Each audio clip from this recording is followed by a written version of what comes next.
السلام علیکم ورحمۃ اللہ وبرکاتہ۔ حاجی محمد پاڑیلا پرائمری اسکول، صوبیدار نگر، پربھنی، جماعت سوم، مضمون اردو بال بھارتی کا سبق نمبر 3، میٹھے بول میں جادو ہے۔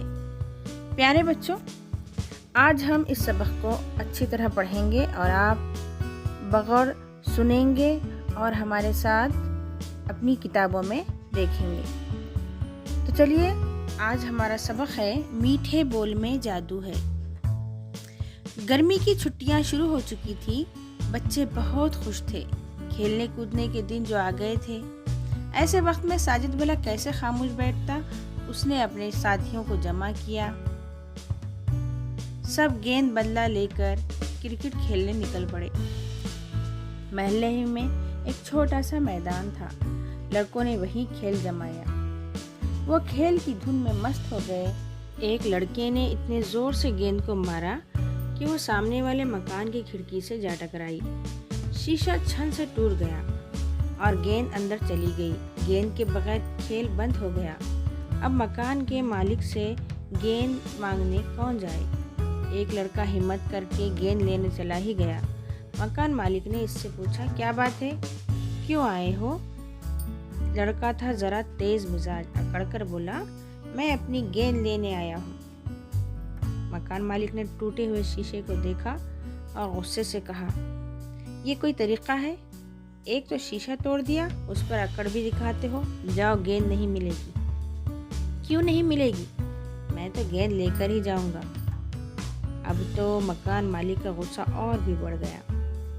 وہ بولے، گیند نہیں ملے گی، پہلے تمیز سے بات کرنا سیکھو، پھر گیند لینے آنا۔ وہ لڑکا منہ لٹکائے واپس آ گیا۔ سب لڑکے اداس ہو گئے، گیند کے بغیر کھیل کیسے ہو سکتا تھا؟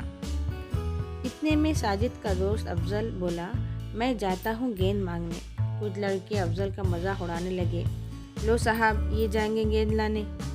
افضل مسکراتا ہوا آگے بڑھ گیا۔ مکان مالک کے دروازے پر پہنچ کر اس نے پہلے مکان مالک کو ادب سے سلام کیا، پھر بولا، کیا میں اندر آ سکتا ہوں؟ ہاں آؤ، اندر آ جاؤ، انہوں نے جواب دیا۔ افضل نے نرمی سے کہا، جناب، ہم آپ کے نقصان پر شرمندہ ہیں، اگر آپ کہیں تو نیا شیشہ لگا دیں۔ تم کیسے لاؤ گے؟ مکان مالک نے ذرا نرم پڑتے ہوئے پوچھا۔ افضل بولا، میں اپنے جیب خرچ سے خرید کر لا دوں گا، لیکن اس نقصان میں تو تمہارے سب ساتھی شریک ہیں، پھر تم اسے اکیلے ہی کیوں پورا کرو گے؟ مکان مالک نے کہا۔ افضل نے جواب دیا، اس لیے کہ وہ سب میرے دوست ہیں۔ افضل کی باتیں سن کر مکان مالک بہت خوش ہوا۔ اس نے کہا، بیٹا، تمہاری باتیں سن کر بہت خوشی ہوئی، تم بزرگوں سے بات کرنے کا سلیقہ جانتے ہو۔ میں خود نیا شیشہ لگوا لوں گا۔ اب خیال رکھنا کہ تمہارے کھیل سے دوسروں کو نقصان نہ پہنچے۔ افضل نے سلام کیا اور گیند لے کر واپس آ گیا۔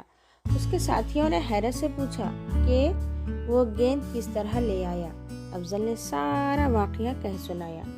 افضل کے سارے ساتھی کچھ سمجھ گئے کہ میٹھے بول میں جادو ہوتا ہے۔ تو پیارے بچوں، آپ نے اس سبق سے کیا حاصل کیا ہے؟ پیارے بچوں، جب بھی ہم کسی سے بات کریں تو جس سے بھی بات کریں اس کا لحاظ اور ادب کریں، ان کی عمر کا دھیان رکھتے ہوئے سلیقے اور نرمی سے بات کریں، بڑوں کا احترام کریں اور اپنے سے چھوٹوں سے شفقت سے پیش آئے۔ یہاں ہمارا سبق مکمل ہوتا ہے۔ اب چلیے الفاظ کے معنی یاد کرنا ہے اور سوالات کے جوابات بھی دینا ہے، اور ساتھ ہی اس کو لکھ کر یاد بھی رکھنا ہے۔ ٹھیک ہے؟